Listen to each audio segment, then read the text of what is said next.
Hello friends, నేను మీ Jaidev. Welcome to my channel. ప్రపంచంలో 7 వింతలని మనకు తెలుసు. అందులో ఒకటి గ్రేట్ చైనా వాల్. ఈ గ్రేట్ చైనా వాల్ మొత్తం పొడవు ఎంతో మీకు తెలుసా?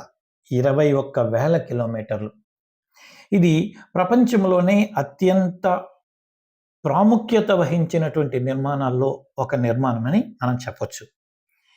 ఈ గొప్ప కట్టడము ఇంజినీరింగ్ చరిత్రలోనే ఒక గొప్ప విజయమని మనం భావించవచ్చు. చరిత్ర పొడవునా చైనా యొక్క నాగరికత, అలాగే వారి తెలివితేటలు, అలాగే వారి యొక్క పేషెన్స్, సహనానికి ఒక గొప్ప సాక్ష్యమని ఈ చైనా వాల్ చెబుతుంది. ఇలాంటి మరిన్ని విషయాలతో మళ్ళీ మీ ముందుకొస్తాం. Thank you.